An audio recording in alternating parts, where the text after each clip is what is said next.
Gold, trusted gold buyers. మీరు తాకట్టు పెట్టిన బంగారాన్ని విడిపించి ఈ రోజు ఉన్న మార్కెట్ ధరకు కొనబడను.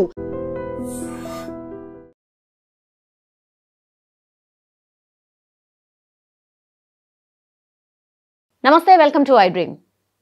లోకల్ బాడీ ఎలక్షన్స్ ఇప్పుడు ఏ ఊర్లో చూసినా ఇదే హడావిడి ఉంది. చిత్ర విచిత్రాలు కూడా చాలా జరుగుతున్నాయి. యాక్చువల్లీ మనకు తెలుసు కదా, లోకల్ బాడీ ఎలక్షన్స్ అనగానే గతంలో అసలు సర్పంచ్లకు బిల్లులు రాలేవు, చాలామంది ఆత్మహత్యలు చేసుకున్నారు, ఆందోళన చేసిర్రు, ఇదంతా కూడా నడిచింది. అయినా సరే ఏ మాత్రం కూడా తగ్గకుండా వేలం పాటల సర్పంచ్ పదవిని కొనేస్తున్నారు. ఇది అసలు తెలంగాణలో ఫర్ ద ఫస్ట్ టైం చూస్తున్నామేమో మేబీ. సో ఇట్లా చాలా డౌట్స్ అయితే ఉన్నాయి. అండ్ నేను ఇప్పుడు ఒక పర్సన్ని ఇంట్రడ్యూస్ చేయబోతున్నా. యాక్చువల్లీ తన గురించి చెప్పాలంటే మీకు ఆల్రెడీ తెలిసే ఉంటుంది. Because 2023 assembly as well as parliament ఎన్నికలప్పుడు ఆల్మోస్ట్ ఎడ్జ్ ఏ పార్టీకి దక్కుతుంది, ఎవరు గెలవబోతున్నారని పక్కాగా చెప్పిండ్రు. యాజ్ వెల్ యాజ్ మొన్న జూబ్లీ హిల్స్ ఎన్నికలప్పుడు కూడా ఆయన చెప్పిన సర్వేనే కరెక్ట్ అయింది. ఇప్పుడు ఇంకా ఫర్దర్గా ఎలక్షన్స్ కూడా వస్తున్నాయి. అస్సాం కావచ్చు, పాండిచేరి కావచ్చు, వెస్ట్ బెంగాల్ కావచ్చు. ఈ ఎన్నికలకు సంబంధించి కూడా ఆయన గ్రౌండ్ వర్క్ చేస్తున్నటువంటి సిచ్యువేషన్. నన్ అదర్ దెన్ బీకాన్ స్ట్రాటజిస్ట్, ఆయన ఓనర్. దానికి మధు గారు మనతో పాటు ఉన్నారు. ఒకసారి మాట్లాడే ప్రయత్నం చేద్దాం. సార్ నమస్తే, ఎట్లున్నారు సార్? ఫైన్. ఐ థింక్ మీరు గ్రౌండ్లో చాలా వర్క్ చేస్తున్నట్టున్నారు ఇప్పుడు రాబోయే ఎలక్షన్స్కి సంబంధించి. కానీ తెలంగాణ మీరు ఎప్పుడు కూడా దీన్ని గ్రౌండ్ నుంచి అబ్జర్వ్ చేసిన వ్యక్తిగా, స్థానిక సంస్థల ఎన్నికలు వచ్చాయి కాబట్టి సార్ ఏంది సార్ అసలు అర్థం కావట్లేదు. సర్పంచ్ ఎన్నికలలో కూడా గిన్ని పైసలు పెట్టి ఎందుకు కొనుక్కుంటున్నారు? అసలు ఏమైతుంది గ్రౌండ్లో? Sarpanch elections, local bodies elections అనేది చాలా రోజుల తర్వాత వచ్చింది. 2019 బీఆర్ఎస్ టైంలో లోకల్ బాడీస్ వచ్చినాయి. 6 సంవత్సరాలు, దాదాపుగా 6 సంవత్సరాలు దాటిపోయింది. కాబట్టి కంపల్సరీ ఊళ్ళలో క్రేజీ అనేది ఉంటుంది. ఎందుకోసం అంటే బీఆర్ఎస్ గవర్నమెంట్ పరిపాలించిన తర్వాత, కాంగ్రెస్ గవర్నమెంట్ అధికారంలోకి వచ్చిన తర్వాత స్వతహా వాళ్ళ కార్యకర్తలకు కానీ వాళ్ళ నాయకులకు కానీ చాలా సంవత్సరాలుగా అధికారం లేకపోవడం వల్ల ఎట్లాగూ పోటీ చేయాలి, గెలవాలి అనేటువంటి పరిస్థితి వస్తుంది. మన దగ్గర డేటా 2019 తీసుకుంటే 13,000 సర్పంచ్లకు గాను దాదాపు 60% బీఆర్ఎస్ గెలుచుకోగలిగింది. అప్పుడు కావున అధికారంలో ఎవరు ఉంటే వాళ్ళు గెలుచుకుంటారు, చిన్న ఫండమెంటల్ పాయింట్. ఆ తర్వాత ఎంపీటీసీలు కూడా చూసుకున్నట్లయితే దాదాపు 6,000, సబ్జెక్ట్ టు కరెక్షన్ అటు ఇటుగా 2%. 6,000లో దాదాపుగా 60% వాళ్ళే గెలిచినారు. ఆ తర్వాత జెడ్పీటీసీలు తీసుకుంటే 540 ఉన్నాయి. ఆ 540లో 440 వరకు బీఆర్ఎస్ గెలిచింది. ఒక దాదాపు 100 అట్లా కాంగ్రెస్ గెలిచి ఒక 8 మట్టుగా బీజేపీ గెలిచింది. సో ఇది ఖచ్చితంగా ఈ ఎలక్షన్స్ అనేటువంటివి చాలా మందికి కూడా అవసరం. అంటే గ్రౌండ్ అనేది ఉన్నప్పుడే రేపు నెక్స్ట్ జమిలీ వచ్చినా కానీ, రేపు నెక్స్ట్ బైఫర్గేషన్ జరిగినా కానీ, ఏదినికైనా సిద్ధంగా ఉండాలంటే గ్రౌండ్ అనేది పగడ్బందీగా ఉండాలి. అంటే కార్యకర్త అనేవాడు ఊళ్ళో ఉంటాడు, గ్రౌండ్లో ఉంటాడు. కాబట్టి లీడర్కు ఆ ఎలక్షన్స్ అనేటువంటి చాలా ప్రాముఖ్యత ఉంటుంది. అంటే బయట వాళ్ళకి చూసే వాళ్ళకి ఏదో లోకల్ బాడీస్ చాలా తక్కువ అంచనా వేస్తారు, కానీ వెరీ లైట్ అనుకున్నారు. కానీ కాదు. ఎందుకోసం అంటే ఇప్పుడు మన సెన్సెస్ జనాభా లెక్కల ప్రకారం చూసినట్లయితే 18 నుంచి 30 ఏళ్ల మధ్యలో లేకపోతే 40 ఏళ్ల మధ్యలో దాదాపు 60% జనాభా ఉంది. ఆ జనాభా వాళ్ళు ఈ మధ్యలో కొన్ని రాజకీయంలో ఆసక్తిగా ఉండడం వల్ల సాఫ్ట్వేర్స్ కానీ, పోలీస్ డిపార్ట్మెంట్కి సంబంధించిన వాళ్ళు కానీ, ఐటీకి సంబంధించిన వాళ్ళు కానీ, తర్వాత ఎన్ఆర్ఐస్ కానీ చాలామంది ఇంట్రెస్ట్ చూపెడుతున్నారు ఎలక్షన్స్కు. కానీ సౌమ్య గారు, ఎలక్షన్స్ అనేటివి చాలా టఫ్ అండి. ఏదో ఈజీగా తీసుకుంటే గెలిచేది కాదు. కాబట్టి అనవసరంగా డబ్బులు ఖర్చు పెట్టి, అంటే మనం ఏదైనా తట్టుకోగలుగుతాము, ఈ వ్యవస్థలో మనం ఉండగలుగుతాం ఉన్నప్పుడే మనం రాజకీయాలకు దిగాల్సి ఉంటుంది. అంటే రాజకీయాలు కూడా ఒక రకమైనటువంటి ఆన్లైన్ గేమ్ లాగానే అయిపోయింది పరిస్థితి. అంటే రిజర్వేషన్స్, అంటే ఇది టు బి ఫ్రాంక్ నేను బోల్డ్గా ఎందుకు చెప్తున్నానంటే స్టేట్మెంట్స్ మేము చూస్తున్నాం కదా, అవేర్నెస్ క్యాంప్స్ అవి పెట్టినప్పుడు చూస్తుంటే ఏదో రాజకీయాలకు 5 లక్షలు 10 లక్షలు పట్టుకొని వస్తున్నారు, 1 ఎకరమో 2 ఎకరాలు అమ్ముకొని వస్తున్నారు పోటాపోటీగా గెలవాలనే ఉద్దేశంగా. కానీ ఓడిపోతే మాత్రం చాలా, అంటే మనం దాన్ని కూడా తట్టుకునేటట్టున్నప్పుడే ఎలక్షన్స్లకు రావాల్సి ఉంటుంది. కాబట్టి మరి వాళ్ళు ఎట్లా పోటీ చేస్తున్నారు? పోటీ చేయడం మంచిది. రాజకీయాల్లో పోటీ ఉండడం వల్లనే ప్రజల్లో చైతన్యం వస్తుంది. ప్రజల్లో చైతన్యం ఉన్నప్పుడే డెవలప్మెంట్ అవుతుంది, ప్రశ్నించే గొంతులు పెరుగుతాయి. తర్వాత అనేక రకాలుగా మనం ఎమ్మెల్యేలను కానీ ఎంపీల మీద కానీ ప్రెషర్ పెట్టడం అవుతుంది, డెవలప్మెంట్ ఫండ్స్ తీసుకురావడం జరుగుతుంది. దాన్ని ఒప్పుకుంటాను. కానీ పర్సనల్ వ్యక్తిత్వంగా తీసుకున్నప్పుడు ఎట్టి పరిస్థితుల్లో కూడా రిస్క్ తీసుకోకూడదు. అంటే నీ దగ్గర 100 కోట్ల ఆస్తి ఉంటే పోనీ 50 కోట్లు పోతాయి, నాకు ఏం ఫ్యాషన్ కాదులే, ఏమి కాదు, పెద్దగా ఏముండదు. కానీ ఎకరము 2 ఎకరాలే ఉండి నేను రాజకీయాలు రావాలనుకున్నప్పుడు ఇది పద్ధతి కాదు, డబ్బులతో వచ్చే పద్ధతి కాదు. నువ్వు సేవ చేయి, మంచి పేరు తీసుకొచ్చుకో, యునానిమస్గా గెలిపించేటువంటి పరిస్థితి వచ్చేదాకా ఓపిక పట్టాలి. కొంచెం తొందరగా ఈ రోజు ఎలక్షన్లకు వచ్చి ఈ రోజు గెలవాలంటే మాత్రం కుదరదు. కాకపోతే మనం విచిత్ర విన్యాసాలు చూస్తాం. మీరు చూడండి, December 17 వరకు క్లోజ్ అయిపోతాయి కదా ఎలక్షన్స్. కాబట్టి సర్పంచ్ అనేటువంటిది లోకల్గా ఎవరికి మంచి పేరు ఉంటేనే వాళ్ళకు 60% గెలవగలుగుతారు. జనరల్ అదే జరుగుతుంది కదా సార్. 40% మట్టుకే ఈ డబ్బు కానీ, ఈ సోషల్ మీడియా కానీ, తర్వాత ఈ ఓటు కానీ, సోషల్ ఇంజనీరింగ్ కానీ, కులాలు కానీ, మతాలు కానీ ఒక 40% వరకే పనిచేస్తే మా అనాలిసిస్ ప్రకారం. కాబట్టి ఈ ఎలక్షన్లో నేను చెప్పేది ప్రజలకు ఒకటి ఏంటంటే, మంచి వాళ్ళని ఎన్నుకోండి.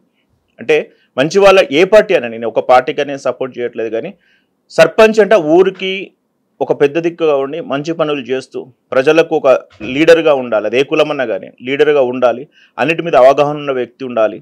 ఉన్నప్పుడు ఏదో ప్యాషనేట్గా రాజకీయాన్ని చేసే వాళ్ళని ఎన్నుకుంటే ప్రజలకు బాగా జరుగుతాయి. ఎందుకంటే మళ్ళీ ఒక 5 సంవత్సరాలు కానీ ఇంకొక 6 సంవత్సరాల వరకు మళ్ళీ ఎలక్షన్ జరగవు.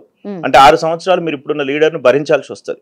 అంటే గెలిచిన తర్వాత మీరు అదేదో ఇప్పుడు ఓటుకు 2000 3000 తీసుకొని, ఇప్పుడు మీరు చూడండి సౌమ్య గారు, ఒక 2800 3000 ఉన్న గ్రామ పంచాయతీకి ఒక సర్పంచ్ పెట్టే ఖర్చు, ఒక ఎంపీటీసీ పెట్టే ఖర్చు 30 లక్షలు ఉంది, తక్కువలో తక్కువ ఒక క్యాండిడేట్కు. అంటే ఇలాంటి క్యాండిడేట్లు ఒక 4 ఉన్నారనుకోండి కాంపిటీషన్లో, ₹1 కోటి పెడుతున్నారు. అదే ₹1 కోటి కనుక నువ్వు పెడితే 5 సంవత్సరాలు సరిపడాల్సినటువంటి డెవలప్మెంట్ అయిపోతుంది, ప్రజలు హ్యాపీగా ఉండొచ్చు. కానీ అట్లా లేదు పరిస్థితి.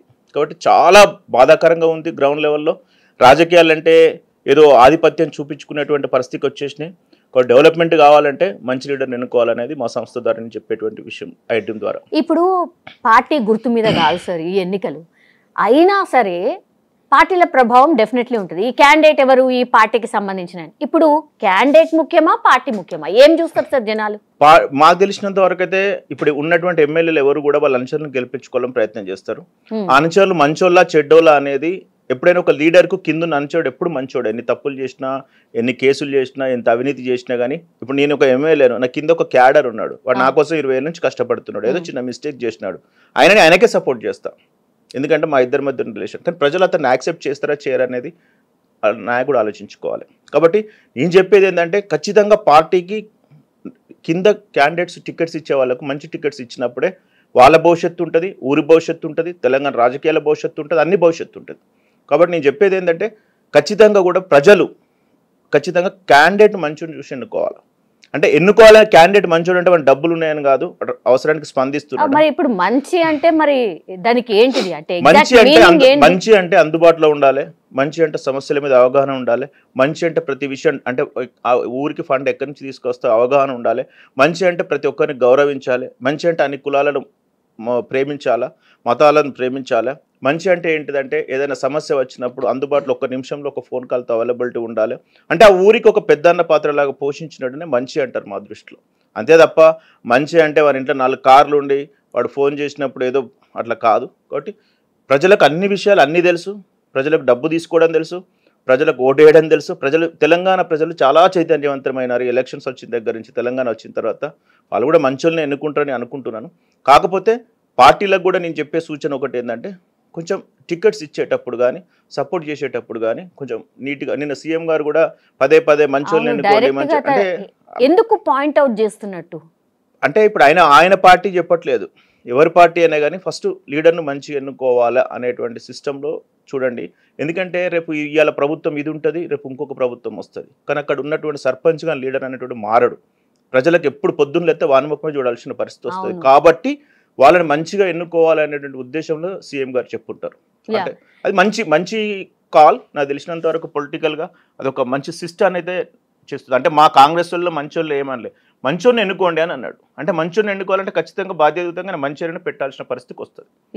ఎన్ఆర్ఐలు వచ్చి పోటీ చేయడం ఏంది సార్, జాబులు వదులుకొని పోటీలో నిలవడం ఏంది సార్, ఏంది క్రేజ్ అసలు? సర్పంచ్కి కూడా గింతగానం ఉంటుందా, అర్థమైతలేదు.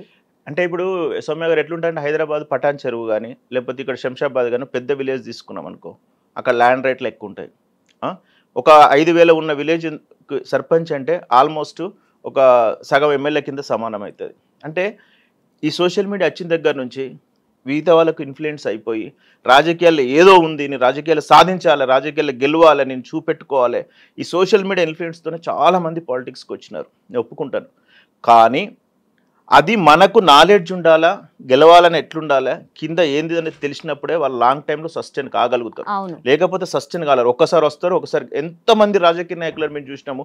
ఎన్ఆర్ఐ వాళ్ళు వచ్చి ఒక టర్మే గెలిచి మళ్ళీ టర్మ్ యూఎస్ పోయిన వాళ్ళని చాలా మందిని చూసినాం.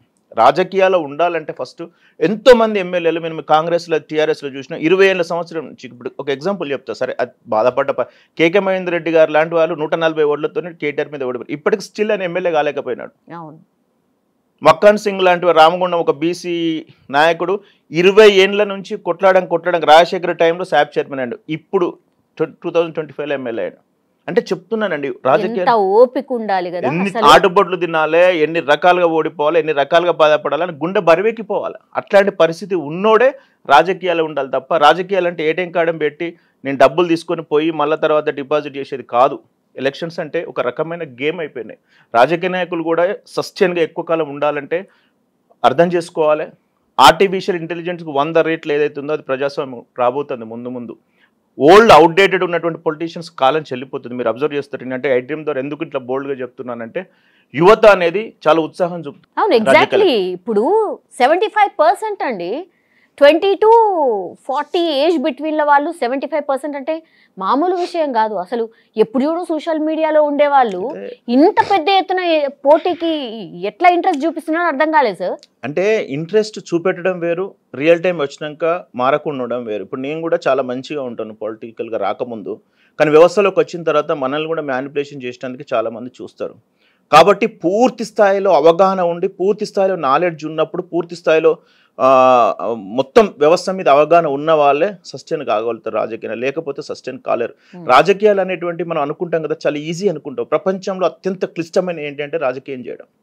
వారి జీవితంలో పొద్దున 6 గంటల నుంచి లేస్తే పడుకునే వరకు డియోలో పోషించాలి. ఆత్మగా ఏది ఉండదు, అంటే నిజాయితీగా ఏది ఉండదు. అన్ని రకాల అబద్ధాలు, అన్ని రకాల యాక్షన్స్, అన్ని రకాల అంటే ఒక తెలుగు ఇండస్ట్రీలో 24 ఫ్రేమ్స్ ఎన్నో ఉంటాయి కదా మొదలదా, అన్ని 24 ఫ్రేమ్స్ చేసినప్పుడే నిజ రాజకీయ రాజకీయాలకు కూడా వర్తిస్తుందా? రాజకీయ మేకప్ వేసుకొని వెళ్ళిపోతారు ఆర్టిస్టులు, కానీ పొలిటీషియన్ నిత్య జీవితంగా యాక్షన్ చేయాలి, సిచ్యువేషన్ పరంగా యాక్షన్ చేయాలి. ఒకసారి ఆనెస్ట్గా ఉండాలి, ఒకసారి భయంగా ఉండాలి, ఒకసారి కోపంగా ఉండాలి. ఎన్నో రకాలుగా ఉంటాయి వేరియేషన్స్.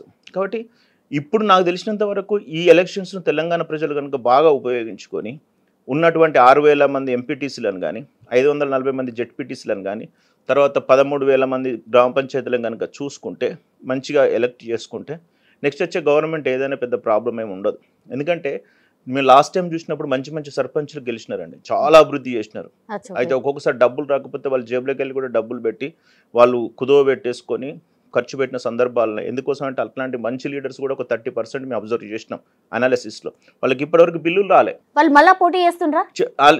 విషయం ఏంటంటే నిరుత్సాహంగా గురై అసలు చేయొద్దు అనేటువంటి పరిస్థితుల్లో వాళ్ళకి వెళ్ళిపోయారు. వాళ్ళ పక్క వాళ్ళకి కూడా అదే చెప్తున్నారు, లాస్ అవుతారు నాయన, బిల్లులు రావు, పరిస్థితి క్రిటికల్గా ఉంది అని.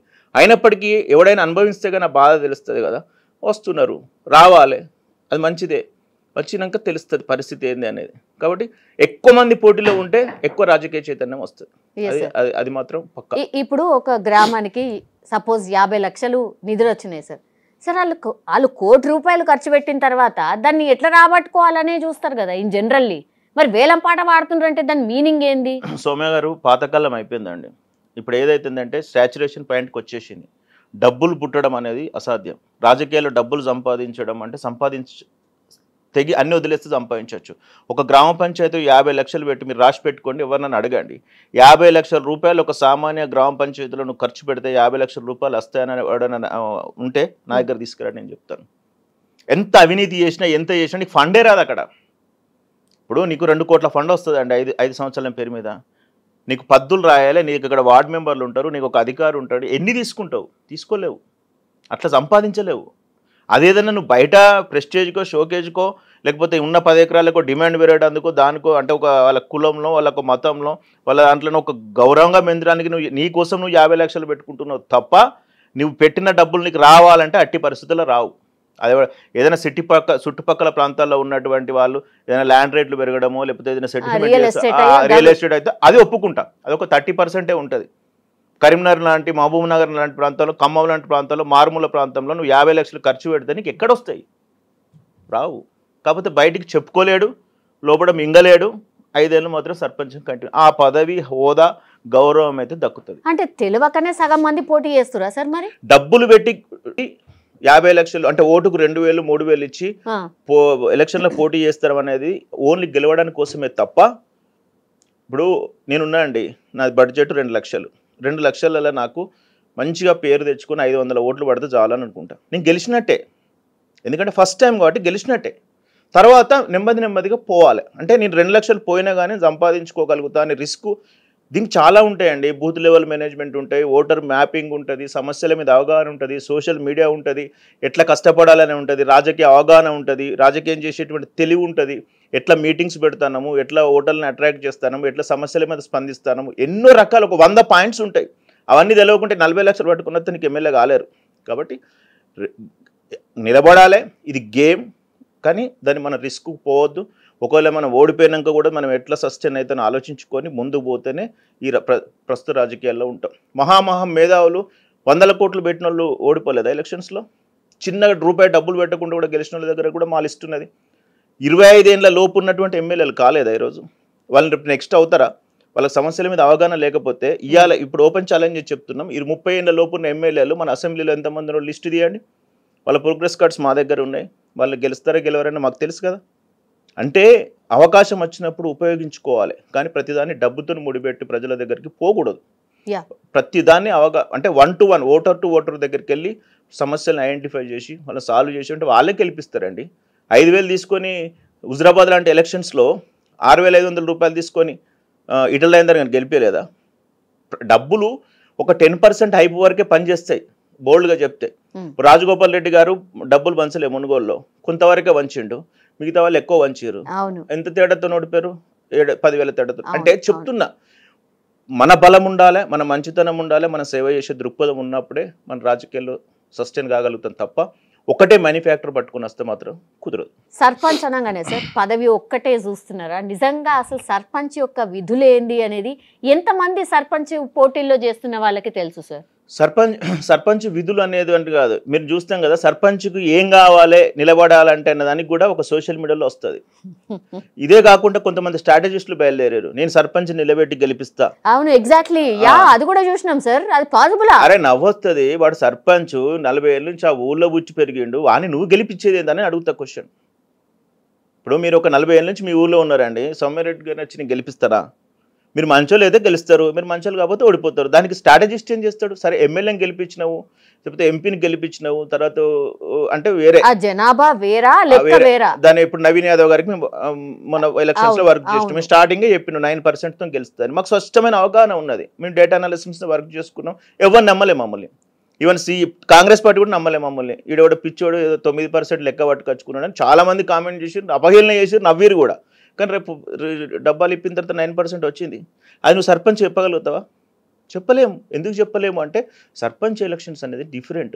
వానికి ఫస్ట్ సర్పంచ్ గెలవాలంటే కరెంట్ బిల్ కట్టాలి, పన్నులు కట్టాలి, వానికి ఒక బ్యాంక్ అకౌంట్ ఉండాలి, వాడు అక్కడ శ్రీనివాసం ఏర్పాటు చేసుకోవాలి, వానికి సెంట్రల్ గవర్నమెంట్ ఫండ్ ఎట్లా వస్తుంది, స్టేట్ గవర్నమెంట్ ఫండ్ ఎట్లా వస్తుంది, ఎమ్మెల్యేతో ఎట్లా మంచుకుంటే ఫండ్స్ వస్తాయి, ఇవన్నీ బాధ ఏంది, ఏ పని చేస్తే పేరు వస్తుంది, ఏ పని చేయకపోతే పేరు రాదు అనేది మొత్తం అవగాహన ఉన్నప్పుడే అటు సర్పంచ్ అవుతాడు. అంతే తప్ప ఈ మధ్యలో వచ్చినట్టు సోషల్ మీడియాలో వాట్సాప్లలో చూస్తాం కదా స్టేటస్, వారికి ఎనుకో పాట వేస్తారు, ముందర వీడు నడుస్తాడు, వీడు హీరో అయిపోతాడు, వీడు సర్పంచ్ అయిపోతాడు. అట్లా రాదు, అట్లా వర్కౌట్ కాదు. దయచేసి ఇది ఎవరైతే చూస్తున్నారో దీని గురించి ఆలోచించండి. కాబట్టి స్ట్రాటజిస్టులు, సర్వే చేసేటోళ్ళు ఇవన్నీ కూడా లోకల్ బాడీస్కు పనిచేయవు. అంత కొంత పనిచేస్తే జెడ్పీటీసీ ఎలక్షన్లకు పనిచేస్తే కావచ్చు. ఎందుకంటే కొంత 15 ఊర్లు 20 ఊర్లు ఒక జెడ్పీటీసీ 540 కాబట్టి చేయగలుగుతాం. కానీ నేను ఇవాళ చూసిన చాలా దాంట్లో మేము సర్పంచ్లను తయారు చేస్తాం, మీరు తయారు చేసేయండి, నాయకుడిని ఆడే తయారు ఎట్లా గెలవాలని చెప్తాం. అది తప్పు అండి. అంటే నేను చెప్పేది ఏంటంటే అవగాహన శిక్షణ తరగతులు ఏర్పాటు చేసినామంటే ఒప్పుకుంటాం. అంటే రాజకీయ చైతన్యము, రాజకీయ నాయకుని తయారు చేయాలంటే ఏ విధంగా ఉండాలి, అందులో ఒక 50% మంచి 50% స్ట్రాటజీస్ చెప్తే ఓకే. అంతే తప్ప వాని దగ్గర పోయి వాని డబ్బులు నీ దగ్గర పెట్టుకొని డబ్బులు ఇట్లా వంచు అట్లా వంచు వాని నువ్వు చెప్పేది ఏముంది? బీసీ వాళ్ళంగోను, ఎస్సీ వాళ్ళంగోను, ఈడబెట్టు, సోషల్ మీడియా పెట్టు, 2000 వంచు, 1000 వంచు, ఇదే కదా చెప్పేది. అదే పనికొస్తుందా? రూపాయి పనికిరాదు. కాబట్టి దయచేసి నేను చెప్పేది ఒకటే, డబ్బులు చాలా జాగ్రత్తగా ఖర్చు పెట్టుకోవాల్సి ఉంటుంది. పోయిన తర్వాత బాధపడితే ఏమీ రాదు. ఎందుకంటే యువత అనేది రాజకీయాల వైపు వస్తున్నది. మన పూర్వ రాజకీయ నాయకులను కూడా దగ్గర కూడా పోయి కూర్చుండి వాళ్ళు ఏ రకంగా బాధపడ్డారు, ఎవరైనా ఏ పార్టీ అయినా సంబంధం లేదు. ఇంత పెద్ద నేషనల్ మీడియాలో మీరు చెప్తే నమ్మరండి, లెక్కలు చెప్తే బాధపడతారు. 8 మంది జెడ్పీటీసీలు ఉన్నారు బీజేపీకి ఈరోజు. 2019లో ఛాలెంజ్ చేస్తా బీజేపీ వాళ్ళకు. 2019లో వాళ్ళు గ్రౌండ్ లెవెల్కి గెలిచిన జెడ్పీటీసీలు ఎంతంటే బిలో 10. 200 మంది ఎంపీటీసీ గెలవలే. అంతా కొడితే సర్పంచ్లు ఒక 200 మంది 300 మంది గెలవలేదు. ఇలా 8 మంది ఎంపీలు అయ్యారు, 8 మంది ఎమ్మెల్యేలు అయ్యారు. మరి గ్రౌండ్ స్థాయిలో తయారు చేసుకోవాలి కదా. అది కనిపిస్తుందా సార్? అంటే పార్టీలో నిజంగా నా కార్యకర్త ఉన్నాడు, వీళ్ళకి ఏదో చేయాలా, ఏదైనా సంథింగ్. అదే మేడం నేను చెప్పేది ఏంటంటే, పార్టీలు అయితే మనం గెలవడం కాదు, కార్యకర్తలను గెలిపియాలి. కార్యకర్త మన కోసం కష్టపడ్డాడు. ఇప్పుడు సౌమ్య గారు 2 లక్షల జాబులు ఖాళీ ఉన్నాయి, రాసి పెట్టుకోండి. రేపు ఎవరైనా మీకు ఏమైనా ఫోన్ చేస్తే నా దగ్గర పంపించండి. 2 lakhs పొలిటికల్ జాబ్స్ వేకెన్సీస్ ఉన్నాయి. వార్డు మెంబర్లు, కోఆప్షన్ మెంబర్లు, ఉప సర్పంచులు, సర్పంచులు, ఎంపీటీసీలు, జెడ్పీటీసీలు, మా వ్యవసాయ మార్కెట్ కమిటీ చైర్మన్లు, తర్వాత సింగిల్ విండో చైర్మన్లు, తర్వాత ఇంకా వ్యవసాయ మార్కెట్ కమిటీ డైరెక్టర్లు, ఇంకా ఇక్కడికి వచ్చిన కోఆప్షన్ మన కార్పొరేషన్ చైర్మన్లు, 2 లక్షల మంది రాజకీయ నాయకులు కావాలి తెలంగాణలో. అంటే రాజకీయ నాయకులకు ఇప్పుడు పాత తరం ఒక 30% వెళ్ళిపోతుంది. ఎవరైతే 65 years ఏజ్ ఉండి ఇన్యాక్టివ్ ఉన్న లెవెల్ కూడా నెక్స్ట్ ఎలక్షన్లో గెలవరు, రాసి పెట్టుకోండి. అంటే అంత వేకెన్సీ ఉంది, అంత పొటెన్షియల్ ఉంది, అంత ఫ్రీక్వెన్సీ ఉంది, అంత బ్లాక్ ఉన్నప్పుడు మనం నేర్చుకొని రావాలనేది నేను సలహా ఇస్తున్నా. ఇప్పుడు సివిల్స్కు కాంపిటీషన్ ఉంది తెలంగాణ రాజకీయాల్లో కరెక్ట్గా లెక్కేసుకుంటే. కానీ ఫస్ట్ వాడు 25 ఏళ్ళు రాగానే నేను మైథిలి ఠాకూర్ లెక్క ఎమ్మెల్యే కావాలని వస్తున్నాడు. వార్డ్ మెంబర్ అయితే తప్పేం లేదు కదా, ఉప సర్పంచ్ తప్పు లేదు కదా, సర్పంచ్ అయితే తప్పు లేదు కదా. ఇప్పుడు 128 మంది మున్సిపల్ చైర్మన్లు అవసరం. ఇప్పుడు మున్సిపల్ కార్పొరేషన్లు ఉన్నాయి 128. 6 పెద్ద మున్సిపాలిటీస్ 128 ఉన్నాయి, 6 మున్సిపల్ కార్పొరేషన్లు ఉన్నాయి. జిహెచ్ఎంసీలో 200 వార్డులు పెరుగుతున్నాయి. ఎంత అవకాశం ఉందండి గెలవాలంటే. ఎమ్మెల్సీలు ఉన్నాయి. రేపు పొద్దున బైఫర్గేషన్ అయితే 153 పెరుగుతుంది సంఖ్య. ఇవన్నీ కౌంట్ చేసుకొని మనం ఎక్కడ ఫిట్ అవుతాం, మనం ఎక్కడ నాలెడ్జ్ తక్కువ ఉంది, మనం ఏడ డెవలప్ కావాలా ఆలోచించుకోవాలి. ఎవడు నేర్చుకునే పరిస్థితులు లేడు. ఈజీగా రావాలి, ప్లగ్ అండ్ ప్లే కావాలి, గాల్లో రావాలి, గాల్లో గెలవాలి, బాధపడద్దు. ఫస్ట్ టైం రావాలి, గెలిచి వెళ్ళిపోవాలి, అడ కూర్చోవాలా, ప్రజలు అని చుట్టూ తిరగాలి. కుదరదండి. అవన్నీ అయిపోయినాయి. ఇక నుంచి వచ్చేది ఏదైనా తెలంగాణ ప్రజలు చాలా జాగ్రత్తగా పద్ధతిగా ఆలోచించే ఉంటారు. ఎందుకంటే ఈ సోషల్ మీడియా చేయబట్టి ఎంతమంది రాజకీయ నాయకులు అయితే నేర్చుకున్నారో అంతకంటే డబ్బులు ప్రజలు కూడా నేర్చుకున్నారు. మీరు ఓంగానే చెప్పేస్తాడు, వీడు ఎక్కడ తప్పు చేసిండు, ఎక్కడ రైట్ చేసిండు, వీడు ఏ తప్పు చేస్తాడు, నెక్స్ట్ డే పొద్దున్న నువ్వు ఏం చేస్తావు అనేది కూడా ప్రజలు చెప్పే పరిస్థితిలో ఉన్నారు. ఉన్నప్పుడు నీ నాటకాలు నడవవు. మనం అప్డేట్ కావాలి, మనము కొత్తగా ఆర్టిఫిషియల్ పట్టుకొని పోవాలి. కాబట్టి చాలా ఉంటుంది సౌమ్య గారు. మన సమయం తక్కువ ఉంది కాబట్టి ఇట్స్ బిగ్ సబ్జెక్ట్. అందుకనే మేము ఎప్పుడు కూడా లెర్న్ నేర్చుకుంటాం. మా దగ్గరికి మా టీంలో పనిచేసే వాళ్ళు ఐఐటి వాళ్ళు ఉంటారు, ఆర్ఈసీ వాళ్ళు ఉంటారు, మంచి కింద 60 ఏళ్ళ ముసలైన చదువునాడు కూడా మాకు స్టాటిస్టిక్స్ పనిచేస్తాడు. కాబట్టి ఇది అంత పెద్ద సబ్జెక్ట్. మేము అందుకనే రీసెర్చ్ అని పెట్టుకుంటాం. ఆల్వేస్ నేర్చుకున్నప్పుడే రేపు పొద్దున వచ్చే వాళ్ళకు కూడా చెప్పే అవకాశం ఉంటుంది. కాబట్టి ఒకటే ఐడ్రీమ్ ద్వారా మీకు ప్రేక్షకుల ద్వారా మేము చెప్పేది ఏంటంటే, తెలంగాణ స్థానిక సంస్థల ఎలక్షన్స్ ఇవి అయిపోయిన తర్వాత ఎంపీటీసీలు వస్తాయి, ఎంపీటీసీలు ఇంకా జెడ్పీటీసీలు వస్తాయి, మున్సిపాలిటీస్ వస్తాయి, ఎన్నో ఎలక్షన్స్ ఉన్నాయి. అన్నిటిని ఆచితూచి ఇన్లో ఓడిపోయినాం కదా అని మళ్ళీ 50 లక్షలు పెట్టి మళ్ళీ పెట్టి అన్లో ఓడిపోయినాక మళ్ళీ పోకండి. ఒక పద్ధతిగా, ఒక నిర్దిష్టగా, ఒక తెలిసిన వాళ్ళ దగ్గరికి వెళ్ళి కూర్చుని ఏం చేస్తే బాగుపడతాం, నీ స్టేటస్ ఏందో ఓపెన్గా అడిగినప్పుడు వాళ్ళు చెప్పగలుగుతారు. కాబట్టి ఏ స్ట్రాటజిస్ట్లను కూడా నమ్మొద్దు అనేది నేను చెప్తున్నాను. Yes sir. I think sarpanch ఎలక్షన్స్కి సంబంధించి we have covered everything sir. మీరు గ్రౌండ్ లెవెల్లో ఇప్పుడు అస్సాం, పాండిచేరి, వెస్ట్ బెంగాల్ ఇవన్నిటి కోసం కూడా ఐ థింక్ మీరు గ్రౌండ్లో తిరుగుతున్నారు sir. What is the status sir? ఏం జరుగుతుంది అక్కడ? అంటే మాకు బడ్జెట్, అంటే మా బడ్జెట్ అంటే మా బడ్జెట్తో నా రిజల్ట్స్ మేము అనాలిసిస్ చేయలేము.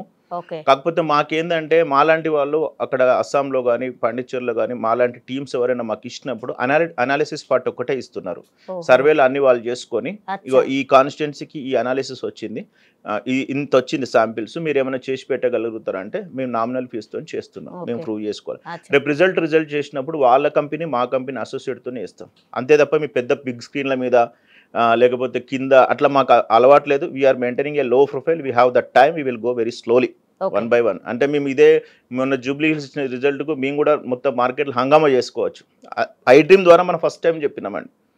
ఏది జూబ్లీ హిల్స్ రిజల్ట్. కానీ ఆ తర్వాత 9%. ఆ తర్వాత ఒక్కరోజు కూడా మేడం ఇట్లా వచ్చిందని నేను మళ్ళీ రాలేదు అంటే చెప్తున్నాం, ఎందుకంటే మాకు అవసరం లేదు. ఎన్నో సోషల్ మీడియా వాళ్ళు నాకు ఫ్రెండ్స్ ఉన్నారు, చాలామంది హెల్ప్ చేస్తారు బ్యాక్ ఎండ్లో, మాకేమో గాడ్ ఫాదర్ లేరు, మా టీం అంతే. కాబట్టి మేము చెప్తున్నా కదా, వెరీ క్లియర్ ఐడియా ఉంది ఏంటంటే తమిళనాడు మట్టుకు విజయ్ పర్ఫార్మెన్స్ మీద డిపెండ్ అయి ఉంటుంది. ఒకవేళ విజయ్ కనుక ఏఐడిఎంకేతో పొత్తు పెట్టుకున్నాడు అనుకోండి, డెఫినెట్గా గెలిచే అవకాశాలు ఛాన్సెస్ ఎక్కువ ఉంటాయి. కాకపోతే అక్కడ ఏఐడిఎంకే విజయ్ బీజేపీ పొత్తు కుసురుతుందా లేదా తెలియదు. బీజేపీ మీద ఖచ్చితంగా తమిళ ప్రజలకు వ్యతిరేకత ఉంటుంది. కాబట్టి ఆ మూడుటి పొత్తు chemical bonding, political bonding set అయితే ఓకే. ఒకవేళ విజయ్ కనుక ఇండివిజువల్గా పోటీ చేసిన అనుకోండి, డిఎంకే కాంగ్రెస్ పార్టీ తమిళనాడు అధికారంలోకి వస్తుంది. అవునా? అచ్చా, ఈయన మైనస్ గా పోతున్నాడా? ఆయన ఇండివిజువల్ గా పోతే ఇండివిజువల్ గా ఎప్పుడు కానీ సౌమ్య గారు, పవన్ కళ్యాణ్ గారు 140 సీట్స్ పోటీ చేసినారు, ఒకటి వచ్చింది. అంత పెద్ద చిరంజీవికి 10 లక్షల మంది 20 లక్షల మంది వచ్చినారు సభలకు. ఎన్ని సీట్లు వచ్చినాయి? 18 సీట్లు వచ్చినాయి.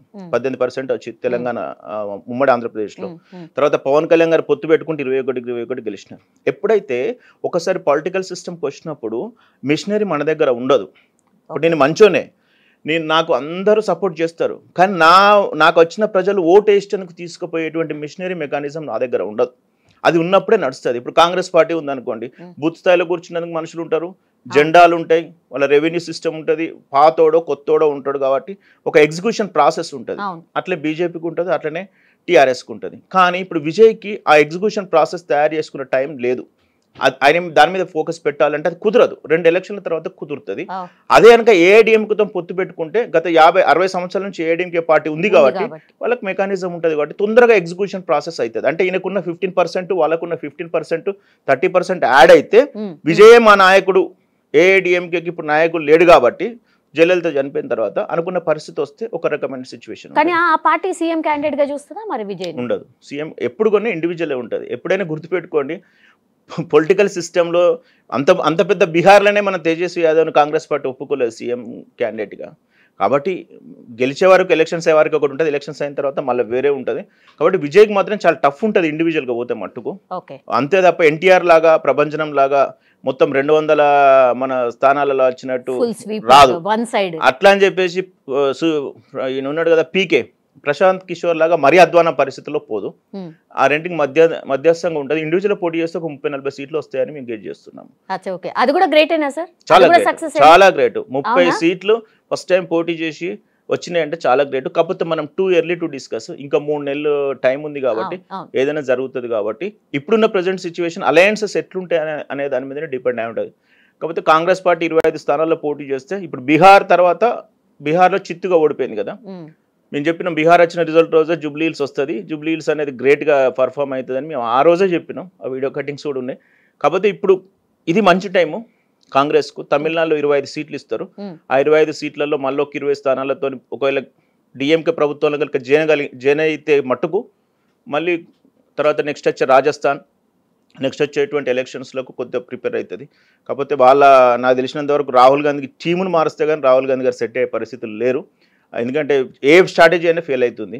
కాబట్టి వాళ్ళు చుట్టుపక్కల వాళ్ళ భజన చేసుడు ఆపి ఎలక్షన్ల మీద ఫోకస్ పెడితే, అంటే మంచి స్ట్రాటజిస్టులను పెట్టుకుంటే మట్టుకు రాహుల్ గాంధీ గారికి అయితే ముందున్నటువంటి భవిష్యత్తు. అంటే డిఎంకే ప్రభావం వస్తేనే తమిళనాడులో కాంగ్రెస్ గెలవాల్సిన పరిస్థితి. అట్లా ఎక్కడ కూడా అట్లే ఉంది పరిస్థితి.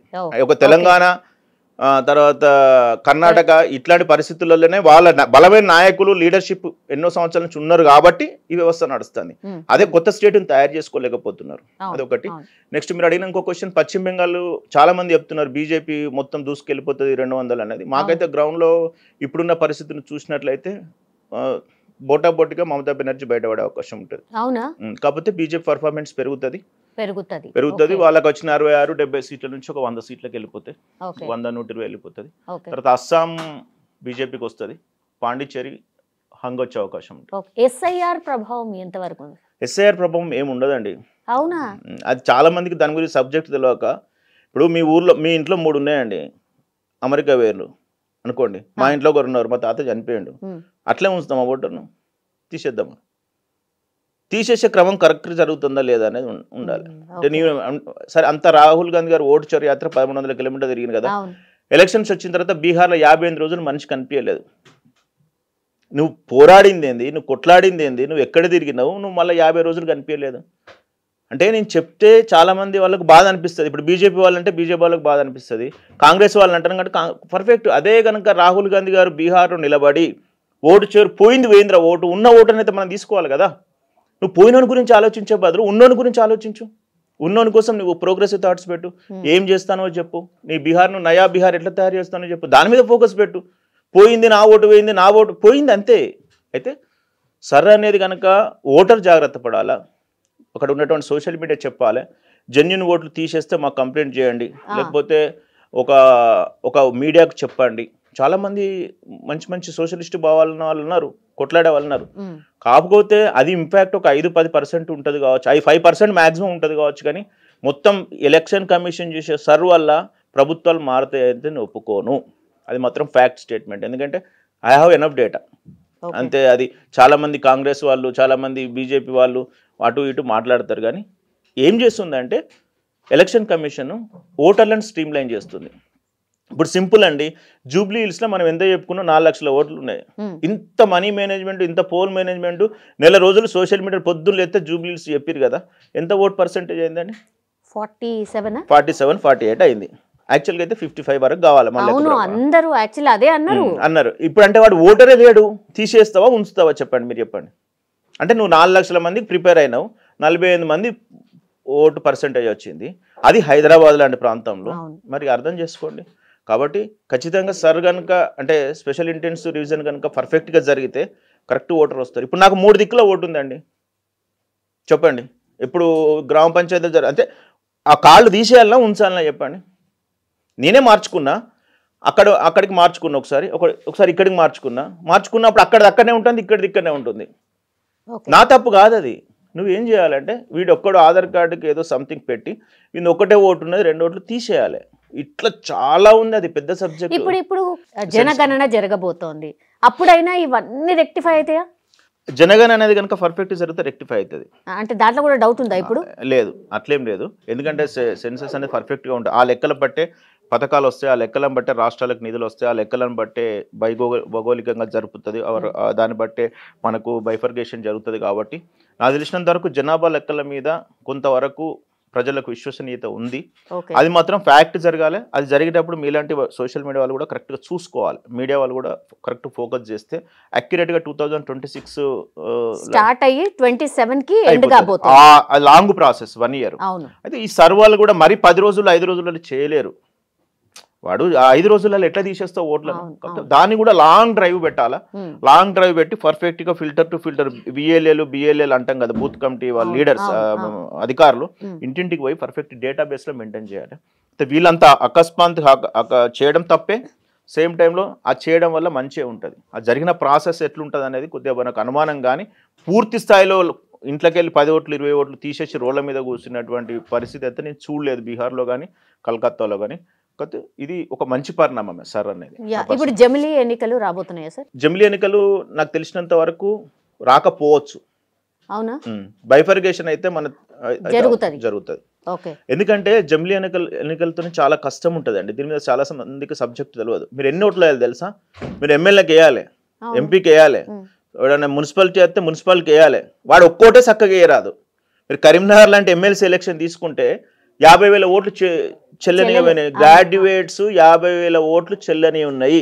అట్లాంటి నువ్వు 3 పెట్టినావు అనుకో, వాడు ఎమ్మెల్యేకు ఎంపీకి ఆ పక్కకున్న లోకల్ బాడీస్కి తెలియక వాడు దేనికి ఏను కొడతాడో తెలియదు. అసలు ఏ పరిస్థితి నాకు తెలిసినంత వరకు జమిలీ ఎలక్షన్స్ ఉంటే నేషనల్ పార్టీకి కొంచెం లాభం ఉంటుంది.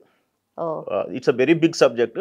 కాకపోతే జమిలీ ఎలక్షన్స్ వస్తే నేషనల్ పార్టీస్కు కొంత లాభం ఉంటుంది. ఎందుకంటే లోకల్లో ఉండి సెంట్రల్లో ఉంటుంది కాబట్టి రెండు అక్కడ గుర్తు కనిపే కొద్దిసేపు ఆలోచిస్తాడు, వీడిక్కడ ఇది కనిపే ఆలోచిస్తాడు. అంత కన్ఫ్యూజన్లో ఉంటుంది. కాబట్టి మహిళా రిజర్వేషన్ బిల్ ఒకటి ఖచ్చితంగా బైఫర్గేషన్ వస్తుంది. నేను అందుకనే చెప్పిన చాలా మంది లీడర్లు తెలంగాణకు అవసరము, ఇంక్లూడింగ్ మహిళలు కూడా. దయచేసి ఆ సోషల్ మీడియాలో ఆపి ఆ పాటలు పెట్టుకుంటూ ఆపేసి నిజమైన రాజకీయ క్షేత్రంలోకి వచ్చి ప్రజలకు ఏం కావాలో ఆలోచించుకున్న వాళ్ళే లీడర్లు తయారవుతారు. అవకాశాలు ఉన్నాయి, అవకాశాలను ఎవరైతే సద్వినియంగా ఉపయోగించుకుంటారో రేపు పొద్దున తెలంగాణకు భవిష్యత్తు లీడర్లుగా తయారవుతారు. ఇది ఈరోజే ఎందుకు నేను పెట్టాల్సి వచ్చిందంటే తెలంగాణ గ్రామ పంచాయతీ ఎలక్షన్లలో మంచి వాళ్ళని ఎన్నుకోవాలనే కాన్సెప్ట్లో ఇవంతా సబ్జెక్ట్ తీసుకురావడం జరిగింది. యా థ్యాంక్ యూ అండి, thank you you, so madam. Much, thank you.